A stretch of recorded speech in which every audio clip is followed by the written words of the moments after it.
Einstein your animated teacher. मैं 19वीं सदी का साइंटिस्ट हूँ।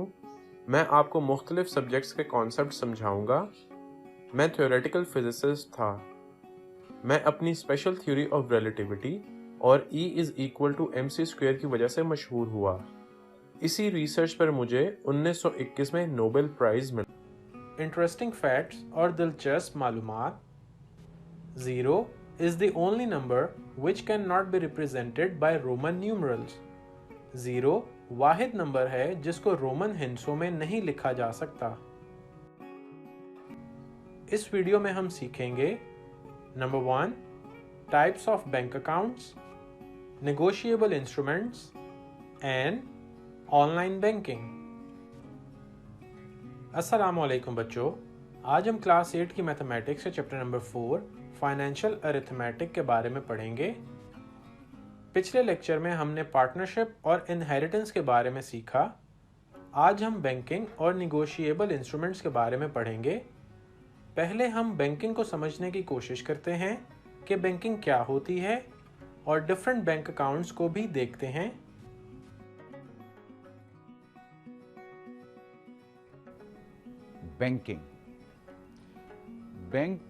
बैंकिंग का वास्ता हमारा रोज़ाना की बुनियाद पर पड़ता है। कभी हम लोग पैसे जमा करवाते हैं, कभी विड्रॉ करवाते हैं, कभी यूटिलिटी बिल्स को जमा करवाते हैं। तो बैंकिंग की डेफिनेशन के मुताबिक बैंक एक ऐसी ऑर्गेनाइजेशन होती है जो पैसों को एक्सेप्ट करती है, अपने पास रखती है, इन्वेस्ट करती है, महफूज रखती है। हम जब चाहें जो अपना पैसा बैंक में रखा हुआ है उसको हम विड्रॉ कर सकते हैं। उस पे हमें प्रॉफिट भी मिलता है अगर हम उसको बैंक के साथ इन्वेस्ट करते हैं। बैंकों की बहुत सारी किस्में हैं, जिसमें जो सबसे मेन किस्म है वो कमर्शियल बैंकिंग है। हमारा सबसे ज़्यादा वास्ता जो है वो कमर्शियल बैंकिंग से पड़ता है। कमर्शियल बैंकिंग में हम लोग अपने पैसे डिपॉजिट करते हैं, प्रॉफिट के लिए पैसे बैंक को देते हैं, हम घर बनाने के लिए लोन लेते हैं, गाड़ी लेने के लिए लोन लेते हैं, और बाहर के मुल्कों में पैसे भेजने के लिए या बाहर से पैसे रिसीव करने के लिए हम इन बैंकों का इस्तेमाल करते हैं। बैंकों के अंदर जो अकाउंट ओपन होते हैं उसकी 4 टाइप्स होती हैं हमारे पास। Number 1 PLS saving account, current deposit account and PLS term deposit account and number 4 foreign currency account. अब हम 1 बाय 1 इन सबको देखेंगे कि इन अकाउंट्स की डिटेल क्या होती है। सबसे पहले हमारे पास PLS सेविंग अकाउंट है। PLS का मतलब है प्रॉफिट एंड लॉस शेयरिंग। ये हम लोग बैंक में इस अकाउंट के तहत जो अपना अकाउंट ओपन करते हैं, बैंक उन पैसों को इस्तेमाल करता है। अगर प्रॉफिट होता है तो वो हमें प्रॉफिट देता है, और अगर लॉस होता है तो हम उसके साथ लॉस शेयर करते हैं। PLS अकाउंट नॉर्मली ज़कात इस पे अप्लाई होती है, और हर साल के एंड पे जितना भी बैलेंस हमारे पास होता है उस पे हमें ज़कात पे करनी होती है। उसके बाद हमारे पास करंट डिपॉजिट अकाउंट है। करंट डिपॉजिट अकाउंट बिल्कुल इसी तरह का है कि जिस तरह आप पैसे अपने घर में रखें और वो पैसे ना बढ़ने हैं ना उस पर कोई प्रॉफिट लगना है, तो इसी तरह बैंक में जो आप करंट अकाउंट खोलते हैं वो आपके डेली रूटीन के लिए आपको मुसलसल जो पैसे डिपॉजिट और विड्रॉ करवाने हैं उस मकसद के लिए होता है। बिजनेसमैन जो हैं वो ये अकाउंट खोलते हैं, करंट अकाउंट, जिसमें वो किसी वक्त भी पैसे जमा करवा के उनको किसी वक्त भी विड्रॉ कर सकते हैं। PLS अकाउंट के अंदर बैंक को पहले बताना ज़रूरी होता है कि आप अपने पैसे विड्रॉ करवा रहे हैं, लेकिन करंट अकाउंट में कोई भी नोटिस देने की ज़रूरत नहीं होती है। इस पे कोई प्रॉफिट नहीं मिलता, इसलिए इस पे कोई ज़कात भी नहीं लगती। नेक्स्ट अकाउंट जो है हमारा वो PLS टर्म डिपॉजिट अकाउंट है। टर्म डिपॉजिट का मतलब ये होता है कि हमने बैंक को बताना होता है कि हम अपने पैसे उसके बाद 1 साल के लिए रख रहे हैं, 2 साल के लिए या 5 साल के लिए। इसमें हमें टर्म बतानी होती है कि कितनी देर के लिए हम बैंक में अपने पैसे रख रहे हैं और बैंक उन पैसों को उसी हिसाब से इन्वेस्ट करता है। इसके अंदर एक इम्पॉर्टेंट चीज़ वो ये है कि जितनी देर के लिए ये अकाउंट हमारा चलेगा या जितनी देर के लिए हम लोग लंबे अरसे के लिए ये टर्म इसमें लेंगे, हमें उसका प्रॉफिट भी उतना ज़्यादा मिलेगा और इस पे हमें ज़कात भी देनी पड़ती है। अगला अकाउंट हमारा है foreign currency account. Foreign currency account हम अपने पैसे लाइक पाकिस्तानी करेंसी देते हैं और या फिर हम दूसरे मुल्क की करेंसी में उसको कन्वर्ट करके बैंक के पास एक अकाउंट खोलते हैं जिसके अंदर फॉरेन करेंसी ही जानी होती है। मिसाल के तौर पर अगर हमें डॉलर में अपना अकाउंट ओपन करवाना है तो हमारा वो अकाउंट डॉलर अकाउंट होगा और उसका नाम फॉरेन करेंसी अकाउंट होगा। इसमें बहुत कम प्रॉफिट मिलता है, इसकी रेशो प्रॉफिट की बहुत कम होती है और इस पे ज़कात भी नहीं लगती। उम्मीद करता हूँ कि आपको बैंकिंग और different types of bank accounts की समझ आ गई होगी। अब हम नेगोशिएबल इंस्ट्रूमेंट की तरफ बढ़ते हैं और इसको समझने की कोशिश करते हैं कि नेगोशिएबल इंस्ट्रूमेंट्स आखिर क्या होते हैं और ये कहाँ यूज़ होते हैं। नेगोशिएबल इंस्ट्रूमेंट्स को समझने के लिए हम एक वीडियो देखते हैं। अब हमारे कुछ बैंक के इंस्ट्रूमेंट होते हैं जिनको हम डेली रूटीन में, डेली लाइफ में हम यूज़ करते हैं, जिस तरह चेक हो गया, डिमांड ड्राफ्ट हो गया, पे ऑर्डर हो गया। इन चीज़ों का नाम निगोशिएबल इंस्ट्रूमेंट होता है और ये हमारे फ्रीक्वेंटली यूज़ होते हैं। हमें किसी को पैसे देने हैं, किसी से लेने हैं, सैलरी मिलती है, कहीं पे पैसे हमें भेजने हैं, कहीं पे हमें कोई गारंटी के तौर पर पैसे लेने हैं या देने हैं, तो ये इंस्ट्रूमेंट यूज़ होते हैं जिनको हम निगोशिएबल इंस्ट्रूमेंट कहते हैं। सबसे पहले हम लोग डिस्कस करते हैं अबाउट चेक। चेक एक तरह का एक फॉर्म टाइप होता है, जिस तरह आपको नज़र आ रहा है। मुख्तलिफ बैंक उस फॉर्म या सर्टिफिकेट को इशू करते हैं जो bank holder, bank account holder होता है उसको। अगर तो आपके पैसे उस अकाउंट में पड़े हुए हैं और आपने उनको विड्रॉ करवाना है या किसी को वो पैसे देने हैं, तो आप उस चेक के अंदर उसकी अमाउंट सारी लिखते हैं और अपने सिग्नेचर करते हैं। बैंक उसको वेरीफाई करता है और उसके मुताबिक वो पैसे जिसके पास वो चेक होता है उसको दे देता है। चेक की मदद से आप एक अकाउंट से दूसरे अकाउंट में भी अपने पैसे ट्रांसफ़र कर सकते हैं। दूसरी जो चीज़ है हमारे पास निगोशिएबल इंस्ट्रूमेंट्स के अंदर, वो डिमांड ड्राफ्ट है। डिमांड ड्राफ्ट बेसिकली एक ऐसा इंस्ट्रूमेंट है जो एक सर्टिफिकेट की तरह या एक चेक की तरह होता है, लेकिन इसके लिए हमें पहले ही बैंक को पैसे देने होते हैं। बैंक उन पैसों के मुताबिक आपका एक डिमांड ड्राफ्ट बनाता है और बैंक उस पर अपने थोड़े से चार्जेस लेता है। तो जो डिमांड ड्राफ्ट होता है वो एक तरह का आपका एक गारंटी होती है। वो आप चाहें जिस मर्ज़ी बैंक से उसको विड्रॉ करवा लें, वो किसी के नाम पे होता है जो आपके अकाउंट में डिपॉजिट होना होता है। नेक्स्ट इंस्ट्रूमेंट हमारे पास पे ऑर्डर है। पे ऑर्डर में हम लोग किसी दूसरी जगह पे पैसे भिजवाने हैं या किसी दूसरी जगह से पैसे आने हैं, तो जितने पैसे हमने भिजवाने हैं उतने पैसे हम बैंक को देते हैं। बैंक उसका एक पे ऑर्डर बनाता है और वो फिर आगे उस बंदे के अकाउंट में या उस बंदे के एड्रेस पे उस पे ऑर्डर को भेज देता है, जहाँ से वो बंदा वो पे ऑर्डर लेकर जो भी रेलेवेंट बैंक है वहाँ से उसको वो विड्रॉ करवा लेता है।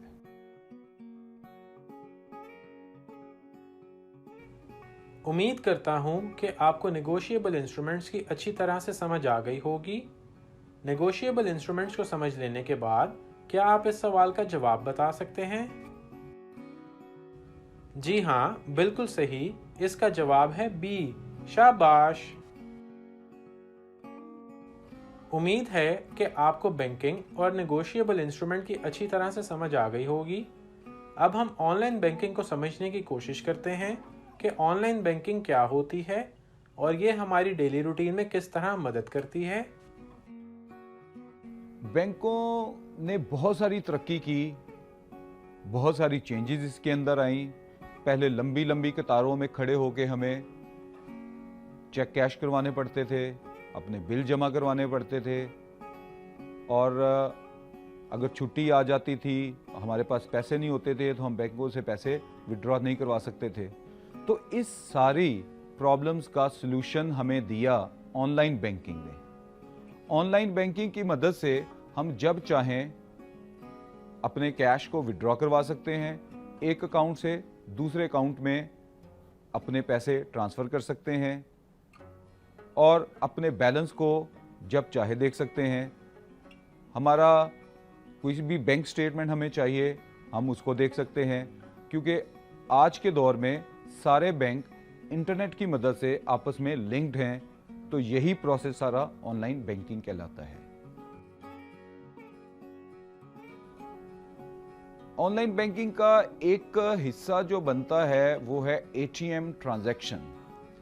एटीएम का मतलब होता है ऑटो टेलर मशीन। एटीएम एक प्लास्टिक का कार्ड होता है जिसके ऊपर एक चिप लगी होती है, कंप्यूटर कोड उस पर होता है, और एटीएम मशीन्स होती हैं जिनमें हम उस कार्ड को इंसर्ट करते हैं, एक कोड लिखते हैं, और उसके मुताबिक अगर हमारे अकाउंट में जो पैसे हैं, जितने हमें पैसे रिक्वायर्ड हैं, वो हम वहाँ से विड्रॉ कर लेते हैं। मुख्तलिफ एटीएम की मुख्तलिफ लिमिट्स होती हैं, हम उस लिमिट से एक्सीड नहीं कर सकते। ये लिमिट्स इसलिए रखी गई ताकि अगर आपका कार्ड चोरी हो जाए या उसका पिन या कोड किसी को पता चल जाए तो वो एक हद से ज़्यादा पैसे ना निकलवा सके। नेक्स्ट हमारे पास होता है डेबिट कार्ड। एटीएम मशीन के अंदर जो प्लास्टिक का कार्ड हम यूज़ करते हैं उसको हम डेबिट कार्ड कहते हैं। डेबिट कार्ड का मतलब ये होता है कि हमारे अकाउंट में पैसे पड़े हुए हैं, हम उस कार्ड की मदद से उसको विड्रॉ करवा सकते हैं। तो बेसिकली डेबिट कार्ड की मदद से हम अपने ही पैसे विड्रॉ करवा रहे होते हैं। और डेबिट कार्ड के ज़रिए हम शॉपिंग भी कर सकते हैं, क्योंकि सारे बैंक आजकल के दौर में ऑनलाइन हैं, इंटरलिंक्ड हैं इंटरनेट की मदद से, तो हमें अपने पास कैश रखने की ज़रूरत नहीं। तो डेबिट कार्ड बेसिकली एक तरह का कैश ही होता है इन फॉर्म ऑफ कार्ड, जो कि हमारी पॉकेट में पड़ा होता है, वो बहुत सारी जगह भी नहीं लेता। उसके बाद हमारे पास होता है क्रेडिट कार्ड। क्रेडिट कार्ड भी एक बैंकिंग इंस्ट्रूमेंट है जो बैंक अपने कस्टमर को फैसिलिटेट करते हैं कि अगर उनके पास पैसे नहीं हैं और उन्होंने वो अपनी शॉपिंग करनी है या कोई चीज़ ख़रीदनी है या बाहर से मंगवानी है, तो वो उस क्रेडिट कार्ड का इस्तेमाल करते हैं। क्रेडिट कार्ड को बनवाने का एक प्रोसीजर होता है जिसमें बैंक की मुख्तलिफ टर्म एंड कंडीशंस होती हैं। जब एक कस्टमर उन टर्म एंड कंडीशन को पूरा करता है तो फिर बैंक उसको एक क्रेडिट की फैसिलिटी देता है और उसको एक कार्ड इशू करता है जिसकी मदद से वो शॉपिंग कर सकता है, एटीएम मशीनों में से पैसे विड्रॉ कर सकता है, और बैंक को वो बिल चला जाता है और जहाँ से बंदे ने शॉपिंग की होती है वो उसको बैंक जो है वो पैसे पे कर देता है, और जो कार्ड होल्डर होता है उसके पास एक बिल आता है जो उसने बाद में बैंक को पे करना होता है। तो ये बेसिकली बैंक की तरफ से एक फैसिलिटी है कि अगर बंदे के पास कैश नहीं है तो वो बैंक उसको क्रेडिट फैसिलिटी देता है।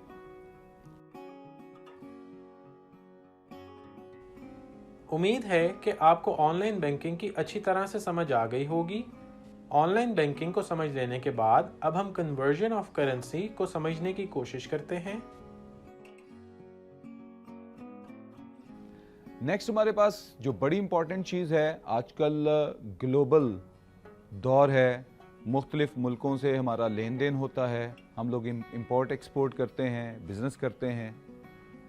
कभी हम लोग सऊदी अरब में हज उम्रा के लिए जा रहे होते हैं। तो ये बड़ी सीधी सी बात है कि यहाँ पे पाकिस्तान में पाकिस्तानी रुपीज़ इस्तेमाल होते हैं, जबकि सऊदी अरब या दूसरे मुल्कों में तो पाकिस्तानी रुपीज़ इस्तेमाल नहीं होते। हमें वहाँ पे वहाँ की करेंसी को इस्तेमाल करना पड़ता है। तो हम लोग अपनी करेंसी को कन्वर्ट करते हैं फॉरेन करेंसी के अंदर। फॉर एग्ज़ाम्पल, अगर हमें हज के लिए सऊदी अरब जाना है तो हम पाकिस्तानी रुपीज़ को सऊदी रियाल में कन्वर्ट करते हैं। हमें पढ़ने के लिए अमेरिका या इंग्लैंड या किसी और मुल्क में जाना है तो हमें अपने पैसों को उन्हीं मुल्क की करेंसी में कन्वर्ट करते हैं। अब कन्वर्टिंग का एक तरीक़ाकार होता है जिसमें हम लोग अपनी करेंसी को किसी और करेंसी में कन्वर्ट करते हैं। इसकी मिसाल इस तरह से है कि अगर हमने पाकिस्तानी रुपीस को डॉलर में कन्वर्ट करना है तो हमारे 99.80 रुपीस होंगे तो $1 आएगा। इसी तरह फॉर एग्जांपल हमारे पास 28 रुपीस होंगे तो उससे $1 आएगा। इसी तरह मुख्तलिफ मुल्कों की करेंसी का जो रेट है वो मुख्तलिफ होता है, तो हमें अपने करेंसी को दूसरी की करेंसी में चेंज करने के लिए उस रेट का इस्तेमाल करना होता है जिसको हम एक्सचेंज रेट कहते हैं। और ये एक्सचेंज रेट जो है ये दिन ब दिन चेंज होता है, ये फिक्स नहीं होता। अभी जो मैंने आपको रेट्स बताए, हो सकता है कि जब आप इस 2, 4, 5 दिनों के बाद या 1 महीने के बाद देखें तो वो चेंज हुआ हो। अब हम लोग एक एग्जांपल लेते हैं जिसके अंदर हम लोग करेंसी कन्वर्जन को देखते हैं कि किस तरह से परफॉर्म होती है। मिस्टर सऊद चाहते हैं पाकिस्तानी करेंसी को, पाक रुपीस को 50,000 जो उनके पास हैं US डॉलर में चेंज करना चाहते हैं या एक्सचेंज करना चाहते हैं। तो इन 50,000 के उनको कितने डॉलर्स मिलेंगे, जबकि डॉलर का जो करंट रेट है जब मिस्टर सऊद ने उसको कन्वर्ट करना था वो 99.80 रुपीस था, यानी कि 99.80 रुपीस के बदले उनको $1 मिलेगा। तो टोटल अमाउंट जो मिस्टर सऊद के पास है वो 50,000 है। जो कन्वर्जन रेट है US डॉलर के लिए वो 99.80 है। तो हमें सीधा सीधा क्या करना है, जो टोटल अमाउंट है पाक रुपीस की उसको डिवाइड कर दें कन्वर्जन रेट पे, तो हमें टोटल नंबर ऑफ डॉलर्स मिल जाएंगे। जिस तरह हमारी एग्जांपल के अंदर 50,000 को हम डिवाइड करते हैं कन्वर्जन रेट जो कि 99.80 है। तो इस तरह से मिस्टर सऊद को जो टोटल डॉलर मिलेंगे 50,000 पे वो $501 मिलेंगे। इस तरह से अगर हम एक और एग्जांपल को देखें, हम लोगों ने पिछली एग्जांपल में जिस तरह US रेट के साथ कन्वर्ट किया था, इस एग्जांपल में हम UK पाउंड में अपने पाक रुपीस को चेंज करेंगे। हमारे पास टोटल 75,810 रुपये हैं, उनको हमने UK पाउंड में चेंज करना है। अब 1 पाउंड का रेट हमारे पास 168.50 रुपीज़ हैं, यानी कि 168.50 रुपीज़ में हमें 1 पाउंड मिलेगा। तो जब हमने 75,810 को डिवाइड किया उसके रेट यानी कि 168.50 पे, तो वी गॉट 449.91। तो इस तरह 75,810 पे हमें 449.91 जो UK पाउंड थे वो मिल गए। अब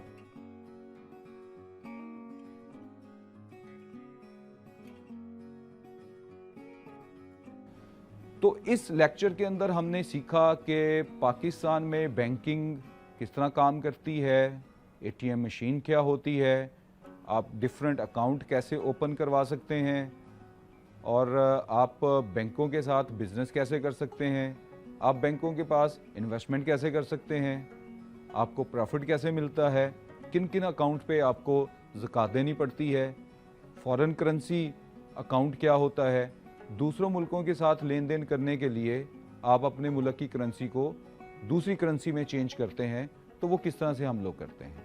उम्मीद है कि इस लेक्चर में ये सारी चीज़ें आपने सीख ली होंगी। मैं उम्मीद करता हूं कि आपको कन्वर्जन ऑफ करेंसी अच्छी तरह से समझ आ गई होगी। इसको समझने के बाद क्या आप इस सवाल का जवाब बता सकते हैं? जी हाँ, बिल्कुल सही। इसका जवाब है बी। शाबाश। उम्मीद है आपको बैंकिंग, नेगोशिएबल इंस्ट्रूमेंट्स और ऑनलाइन बैंकिंग की अच्छी तरह से समझ आ गई होगी। अब आप अपनी एक्सरसाइज आसानी से सॉल्व कर सकते हैं। इंशाल्लाह हम मिलते हैं नेक्स्ट क्लास में एक और लेक्चर के साथ। तब तक के लिए अल्लाह हाफिज़।